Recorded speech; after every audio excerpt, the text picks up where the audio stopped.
Baik, selamat pagi untuk kita semua. Perkenalkan, nama saya Ukrianda Manehat dengan MPM 3320. Di sini kami dari kelompok 4 akan menjelaskan tentang peran guru dalam supervisi pendidikan.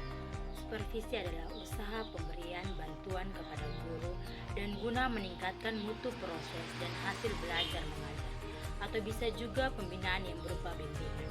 Jadi supervisi pendidikan adalah pembinaan yang berupa bimbingan atau tuntunan ke arah perbaikan situasi pendidikan pada umumnya dan peningkatan mutu mengajar dan belajar. Tujuan supervisi pendidikan yaitu yang pertama, meningkatkan mutu belajar guru, mengajar sesuai dengan bidang tersebut dan kompetensi yang dikuasai oleh guru. Contohnya seperti guru yang di bidang pendidikan biologi atau guru biologi mengajar sesuai dengan bidang tersebut.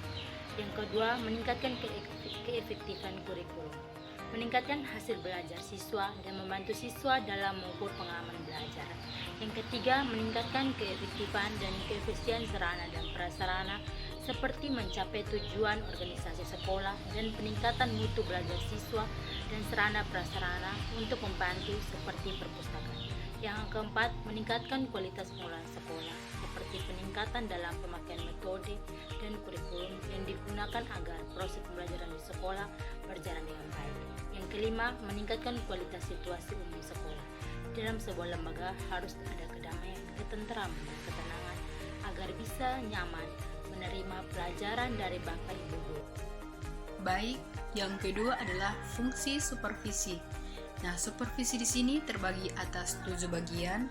Yang pertama itu supervisi sebagai kepemimpinan, yang kedua supervisi sebagai inspeksi, yang ketiga supervisi sebagai penelitian, yang keempat supervisi sebagai latihan dan bimbingan, yang kelima supervisi sebagai sumber dan pelayanan, yang keenam supervisi sebagai koordinasi, dan yang ketujuh supervisi sebagai evaluasi. Selanjutnya yaitu prinsip supervisi pendidikan. Prinsip daripada supervisi pendidikan ini yaitu supervisi harus dilaksanakan secara demokratis dan kooperatif.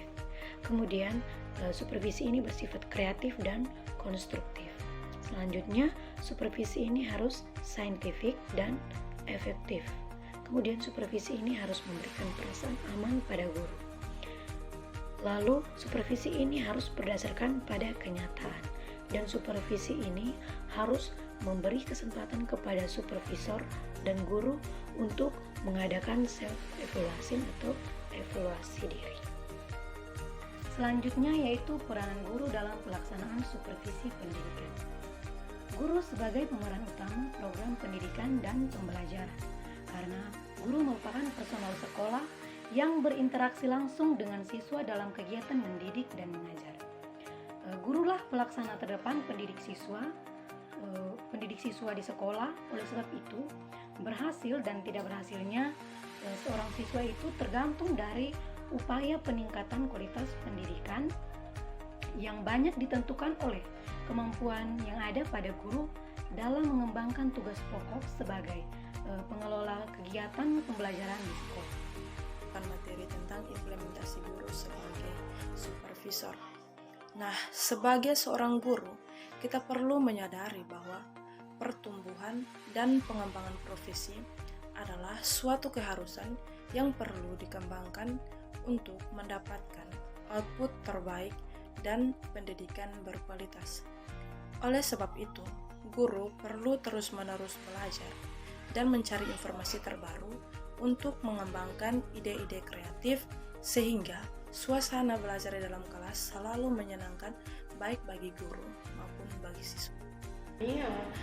Peningkatan sumber daya guru dengan bantuan supervisor. Supervisor ini dikenal sebagai pemimpin. Kalau di sekolah itu contohnya sebagai kepala sekolah. Tugasnya supervisor atau kepala sekolah itu memeriksa setiap persiapan guru dalam mengajar yang dibuat oleh guru tersebut. Adanya peranan supervisor ini dapat meningkatkan proses pembelajaran yang menjadi mutu dan penting dalam pendidikan yang akan datang.